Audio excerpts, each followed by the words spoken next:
let's go back a little bit, if you will, to the beginning. Yeah, farmers came here after the three Seminole Wars. Things happened like that in history. Not the greatest time in our history, but the state was opened up to settlement. People came here, farmers mainly from the deep South, South Carolina, Alabama, Mississippi, those states, Virginia. And this was what like decade? in mid 1800s. Yeah, so before, the first right before the Civil War. Yeah, They arrived here like in the 1850s, 1857, 1858. Bought property, started setting up homesteads. A lot of vegetable farming, some citrus in the beginning, and the communities sprung up like that. Beulah, for example, just south of here, is even older than Winter Garden. A lot of people lived there originally. Oakland is very old as well. Right. Winter Garden established itself a little bit later than those towns when the two railroad lines finally came through by 1899.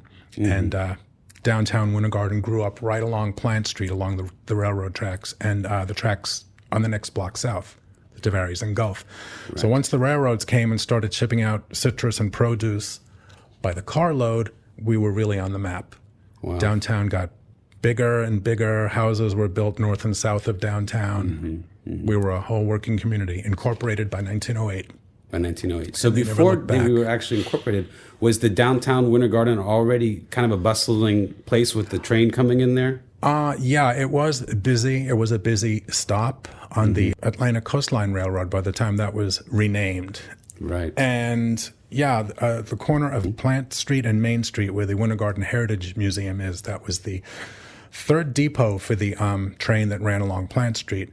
So that was the heart of the city. We have photos from about 1907, 1908 that show a lot of wooden businesses ranged along Plant and Main and Boyd Streets. The ones on Plant and Main burned a couple of times before 1912. And when they finally rebuilt, they built in brick. They rebuilt in brick. So a lot of the buildings you see downtown, especially at Plant and Main, those buildings survive from at least 1912. Wow, so we've really kept our architectural legacy. Because of that brick, the decision to go to brick. And I imagine that was because some of the wood buildings probably burned down. Yeah, and they figured, brick. We could make our own bricks. We could import bricks. They're not going to burn, not like wood would. Exactly. Yeah. Now, do we know much about how Winter Garden was affected during the Civil War? The people of Winter Garden, were they kind of isolated from that? Or there's not really a Civil War history. Not much documentary. We had people who were settled in Oakland, for example, in the late 1850s. One of the families decided to just pack up and go back home, back to Texas. They were going to go to Texas. And when they got to the Mississippi River, they had to turn back because the war had prevented any crossing. So they came back to Florida, resettled themselves in this area. Wow. So it wasn't really as far as we know, not a big Civil War. Not much in the records to give us much of a story about what was going on then. Perhaps they were kind of isolated being out here, maybe. Yeah. I know Florida wasn't too much involved in the war effort. I think maybe Florida was more involved in... Mostly the northern part of the state. Giving cattle to feed the army and this sort of thing, I believe, anyhow. Okay, so it was 1908, you said it was incorporated, right? The city was officially incorporated in 1908, correct.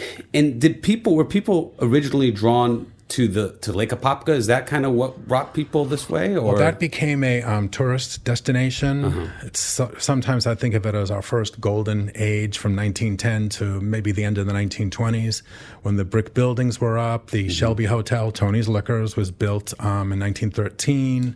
1913, Tony's Liquors, right there where we could go and get a drink after this. You got it. Cool place. That's fascinating. And it kind of just exploded around that time. Everybody was either in citrus or agriculture, and a lot of people did very well. You said they went from just general produce and then more towards citrus later on. Was that towards... Yeah, there was some citrus growing. It started to do pretty well. In 1894, 1895, there was this freeze that knocked out the entire citrus industry. Wow. A lot of people left. It kind of did this area in for quite a few years. Handful of families stayed, bought property on the cheap. Right. Just kept their, even if they didn't have groves, they planted vegetables until the replanted orange seedlings could come to fruition in a few years. A lot of people wisely stayed and made a lot of money off of vegetables. And by the time the orange trees were ready to fruit again, about 5 or 6 years later, they were up and running and never looked back. And you said that was in the 1880s? Did I hear right? 1894, 1895. 1890. Yeah. So it was kind of like 100 years later, something similar happened. Yeah, just about. Mm-hmm. Yeah, in the 1980s, right? 1980, 1984, 1989, I believe those dates Interesting. were. Yeah. Interesting. Yeah. Okay, so by the time after the big freeze of the around the turn of the century, there, citrus started to come back. Is that when it was really just all about the citrus in Winter Garden? Is that a true assumption that it was at some point all about the citrus? Well, there were still vegetables, but citrus eventually outpaced it. Yeah. Yeah, but there were a lot of vegetable fields. Some people just preferred to grow vegetables. A lot of people went into citrus. You need a lot of property for citrus, a lot of fertilizer, a lot of water. You have to be able, Yeah, and a lot of people did, but it became the major cash crop eventually.